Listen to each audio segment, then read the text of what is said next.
Ticket ఇవ్వట్లేదు అని తెలియగానే బొత్స సత్యనారాయణ అసలు నేను రాజకీయాల నుంచే వైదొలుగుతున్నాను, నేను రాజకీయాల్లోకి రాను అనేటువంటి స్టేట్మెంట్ ఇవ్వడం, అది వినగానే జగన్మోహన్ రెడ్డి గుండెల్లో గుబులు రావడం మొదలైందని చెప్పేసి అని అంటున్నారు. సో దానివల్లనే రాజీ కోసం బొత్స ఝాన్సీ గారికి ఆఫర్ చేశారు మంత్రి పదవిని అని చెప్పి టాక్ వినిపిస్తోంది. బొత్స సత్యనారాయణ రాజకీయాల నుంచి వైదొలిగితే జగన్మోహన్ రెడ్డికి ఎందుకు గుండెల్లో గుబులు రగిలింది అంటారు? ఏ విధంగా ఏ రకంగా చూడాలి దీన్ని? అంటే ఆయన గుండెల్లో గుబులు రేగిందని అంటే నేను నమ్మట్లేదు. ఎందుకంటే ఆయన అసలు నిజంగా ఇట్లాంటి పెను మార్పులు రాజకీయ సమీకరణలు ఎంతగా మారుతాయి, ఈ సంక్షేమ పథకాల వల్ల తన పరిపాలనలో ఎలా ఉంటుంది అనుకుంటే ఆయన ఎప్పుడో చేంజ్ అయ్యేవాడుగా, అదేం పట్టించుకోరు. నేనేమనుకుంటున్నానంటే బొత్స గారు కానీ బాలినేని గారు కానీ లేకపోతే ఇంకా అనిల్ కుమార్ గారు కానీ రేపు పొద్దున రోజా గారు కానీ ఎవరైనా సరే ప్రభుత్వ వ్యతిరేకతని ఎట్లా చూపించుకొని ఇలా సైడ్ అయిపోతున్నారేమో నా అభిప్రాయం. మరీ ఓపెన్ అయ్యి బరస్ట్ అవ్వకుండా అనవసరంగా ఎందుకులే బ్యాడ్ నేమ్ తెచ్చుకోకుండా ఇలా బిహేవ్ చేస్తున్నారని నేను అనుకుంటున్నాను. ఇంకోటి ఏంటంటే ఈ మధ్యకాలంలో 90 మంది వరకు ఎమ్మెల్యేలని వాళ్ళ స్థానాల్ని మార్చుతాం అనుకున్న అధినేత జగన్మోహన్ రెడ్డి గారు ఒక్కొక్కరుగా తాడేపల్లి క్యాంప్ హౌస్ పిలిపించి మాట్లాడి బుజ్జగించి, లేదంటే మీకు ఈ సీట్ ఇస్తాం, మీరు ఎక్కడి నుంచి పోటీ చేయాలి, లేదా ఎక్కడి నుంచి పోటీ చేయాలి, లేదంటే మీ కుటుంబం నుంచి ఎంతమందికి ఇస్తాము అన్నట్టుగా రకరకాలుగా వార్తలు వినిపిస్తున్నాయి. సో బొత్స సత్యనారాయణ గారిని కూడా పిలిపించి జనరల్గా ఆయన కుటుంబం నుంచి ఆయన సోదరుడు, అలాగే ఆయన భార్య, మరోవైపు ఆయన మేనల్లుడు జడ్పీ చైర్మన్ గాను, ఇలా రకరకాలుగా ఆయన కుటుంబం నుంచి ఒక 4-5 ఉంటారు. గజపతి నగర్ నుంచి ఒకరు, చీపురుపల్లి నుంచి ఒకరు, అలాగే ఎంపీ పదవి నుంచి ఒకరు, రకరకాలుగా ఉంటారు. సో ఎప్పుడైతే ఇవన్నీ కూడా ఆయన ఇవ్వనని చెప్పారో, అంటే కుటుంబం నుంచి మీకు ఒక్కరికే ప్రాధాన్యత ఇస్తున్నా, మిగతా వాళ్ళని కొత్త వాళ్ళని పెట్టబోతున్నాను అన్నట్టుగా, అంటే ఇది స్థానికంగా ఉండే కొంతమంది వైసీపీ శ్రేణులు చెప్పిన మాట ఇది, అంటే నేనన్న మాట కాదు. ఆ స్థానికంగా ఉండే వైసీపీ శ్రేణులు చెప్పిన మాట ఏంటంటే మీ ఒక్కరికే ప్రాధాన్యత ఇస్తున్నాం, మీరు మాకు కావాలి, మీకు అందుకే 2వ టర్మ్లో కూడా మంత్రి పదవిని కొనసాగించాం తప్ప తీయలేదు, కాబట్టి మీకే ఉంటుంది, మిగతా మీ కుటుంబ సభ్యులకు ఇవ్వకుండా కొత్త వారికి ఇస్తాము అనే ఎప్పుడైతే జగన్మోహన్ రెడ్డి గారు చూచాయిగా చెప్పడం జరిగిందో తాడేపల్లి క్యాంప్ ఆఫీసులో, ఈయన ఎప్పుడు కుటుంబంతో అటు గజపతి నగరము, ఇటు చీపురుపల్లి, అలాగే బొబ్బిలి ఎంపీ, ఇవన్నీ కూడా ఆయన ఒకేసారి కుటుంబంతో గెలిచిన వ్యక్తి. ఎప్పుడైతే ఎవరన్నారో ఇంకా పార్టీలో కానీ ప్రజల్లో కానీ ప్రభావం తగ్గుతుందనే ఉద్దేశంతో ఈయన ఒక అడుగు ముందుకేసి నేను ఇంక పార్టీ నుంచి రాజకీయాల నుంచి తప్పుకుంటున్నా అన్నట్టుగా స్టేట్మెంట్ ఇచ్చారు. బట్ తప్పుకోరు. ఒక విధంగా భయం ఉంది, ఓడిపోతామనే భయం ఉంది, ప్రభుత్వ వ్యతిరేకత ఉంది, ప్రజల్లో బాగా దూసుకు వెళ్ళిపోయింది.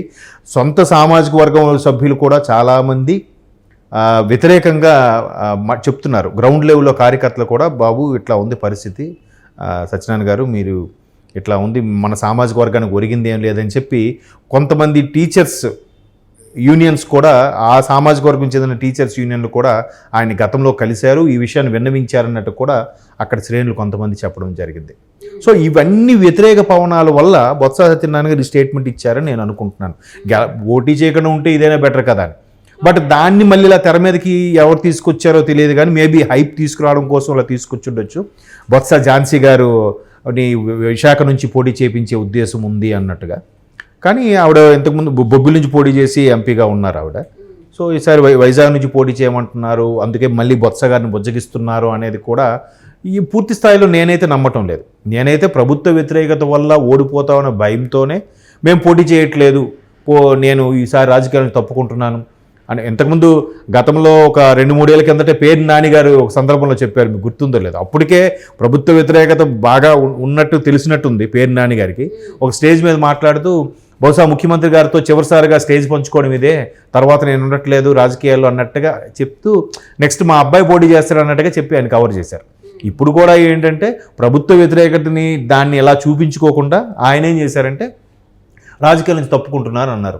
ఇన్నేళ్ళుగా 30 ఏళ్ళుగా రాజకీయ జీవితాల్లో ఉండి 2 సార్లు మంత్రి పదవి, తర్వాత ఉమ్మడి ఆంధ్రప్రదేశ్ ఉన్నప్పుడు పీసీసీ చీఫ్గా ఉంటూ కదా, ఒకప్పుడు జగన్మోహన్ రెడ్డి గారి మీద ఎక్కువగా విమర్శించింది బొత్స సత్యనారాయణ గారే కాంగ్రెస్లో ఉన్నప్పుడు. బట్ అదే బొత్స సత్యనారాయణ ఈరోజు వైసీపీలో ఉన్నారు, వైసీపీలో మంత్రిగా కొనసాగుతున్నారు కదా. సో రాజకీయాలను తప్పుకుంటారంటే ఎందుకు తప్పుకుంటారు? అలా తప్పుకోవడం ఏముండదు. నేను అనుకోవడం ఏంటంటే ప్రభుత్వ వ్యతిరేకత బాగా ఉంది కాబట్టి ఇప్పుడు ఎలాగూ వేరే పార్టీకి ఇంకా వెళ్ళలేరు, కాంగ్రెస్ ఏమీ లేదు, ఆంధ్రప్రదేశ్లో. షర్మిల గారు వచ్చినా ఎంతవరకు లెగుస్తుంది అనేది చెప్పలేము. సో ఖచ్చితంగా టీడీపీ జనసేనలోకి వెళ్ళాలి. టీడీపీ జనసేన ఒకటే అయిపోయాయి కాబట్టి ఇంక జనసేనలోకి వెళ్ళడానికి కూడా లేదు. టీడీపీలోకి అసలే వెళ్ళలేడు ఆయన.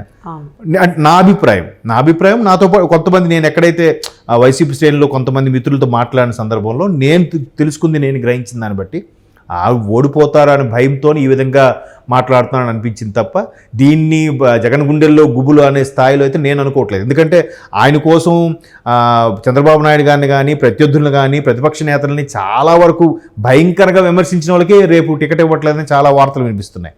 ఇప్పుడు గుడివాడ అమర్నాథ్ గారు కూడా, ఆయన కూడా క్వశ్చన్ మార్క్, ఒకవైపు ఇచ్చారంటున్నారు, ఒకవైపు ఇవ్వలేదు అంటున్నారు. అనిల్ కుమార్ యాదవ్ గారు, చాలా మంది కూడా ఇప్పుడు రోజుకు ఒకరు ఇద్దరు రిజైన్ చేస్తున్నారుగా. ఆకెళ్ళ రామకృష్ణారెడ్డి, తర్వాత దాడి వీరభద్రరావు గారు 1 by 1 అలా ప్రతి నియోజకవర్గం జిల్లాకు ఒకరు చొప్పున బయటకు వస్తూనే ఉన్నారు. అంటే ఇదంతా ప్రభుత్వ వ్యతిరేకత వలన, లేకపోతే పార్టీకి సంబంధించి వ్యతిరేకత వలన, ఎవరైతే పార్టీ నుంచి బయటకు వచ్చేస్తున్నారో వాళ్ళ మీద వ్యతిరేకత వలన, అసలు ఎవరి వ్యతిరేకత వల్ల? ఖచ్చితంగా ప్రభుత్వ వ్యతిరేకతేనండి. ప్రభుత్వ వ్యతిరేకత వల్లే ఇప్పుడు జగన్మోహన్ రెడ్డి గారు కూడా ఏం చెప్తున్నారు, ఎందుకు ఎంతమంది మారుస్తున్నారనంటే ఎమ్మెల్యేల పనితీరు బాగుండడం లేదు కాబట్టి మార్చుతున్నా అన్నట్టుగా కొన్ని వార్తలు వచ్చాయి. అంటే పరిపాలన బాగుంటే ఈయన గొప్పతనం, పరిపాలన బాగాలేదంటే ఎమ్మెల్యేల గొప్పతనమా? మరి అలాగైతే అది ప్రభుత్వ వ్యతిరేకత అన్నప్పుడు పార్టీకి సంబంధించిన వ్యక్తి అంటే ఎమ్మెల్యేది, ఎంపీది ఎందుకు అవుతుంది? వాళ్ళు ఏది పనులు చేయనప్పుడు వాళ్ళ మీద వ్యతిరేకత ఎందుకు ఉంటుంది? వీని బొత్స విషయానికి, ఆయన విషయానికి వచ్చేస్తే వ్యతిరేకత అనేది బొత్స గారి మీద ఉందా, ప్రభుత్వం మీద ఉందా? ఆయన నియోజకవర్గాన్ని గురించి ఆలోచించి ఫస్ట్ థింగ్ ప్రభుత్వం మీద వ్యతిరేకత ఉంది అక్కడ కూడా, ఆయన నియోజకవర్గంలో కూడా రాష్ట్ర వ్యాప్తంగా ఉందండి. ఇంకోటి ఏంటంటే ఉత్తరాంధ్రకి వైజాగ్లో క్యాపిటల్ పెడుతున్నాం, మీ అందరికి దగ్గరగా ఉంటుందని చెప్పారు. పోనీ క్యాపిటల్ మీద ఎవరికి ఇంట్రెస్ట్ లేదు, ఉన్న పచ్చగా ఉండే వైజాగ్ని ఎందుకు పాడు చేయడం అని. పోనీ అలానే వైజాగ్ని తీసుకొచ్చారా? ఎక్కడ ఎన్ని దసరాలు అయిపోయాయి? 2019 దసరా అన్నారు, 20 దసరా అన్నారు, 21 దసరా అన్నారు, 22 దసరా అన్నారు, 23 దసరా కూడా అన్నారు, 5వ దసరా కూడా అయిపోయి. ఆఖరికి మొన్న కూడా ఏం చెప్పారు, దసరా అయిపోయిన తర్వాత డిసెంబర్లో ఎలాగైనా షిఫ్ట్ అవుతున్నా అన్నారు. ఏది 23 డిసెంబర్ కూడా అయిపోయింది, సంక్రాంతి ఇంకా అవ్వలేదు. సో ఇంకా వాళ్ళకి ఊరించినట్టేగా. అదే ఉత్తరాంధ్రకి వైజాగ్ ఈసారి బీజేపీ వాళ్ళతో ఎలాగైనా ఫైట్ చేసి రైల్వే జోన్ తెప్పిస్తామన్నారు. ఎక్కడ? ఉత్తరాంధ్ర మొదటి నుంచి ప్రాతినిధ్యం ఉన్న మంత్రి గారు ఎవరు? బొత్స సత్యనారాయణ గారు. మరి ఎక్కడ కంపెనీలు ఏమి వచ్చాయా? ప్రాజెక్టులు ఏమైనా వచ్చాయా? పోనా అనుకున్నట్టు క్యాపిటల్ అయినా ఎస్టాబ్లిష్ చేశారా? లేదుగా. సో ఖచ్చితంగా కార్యకర్తల నుంచి, ఓటర్ల నుంచి, అందరి నుంచి వ్యతిరేకత ఉంది.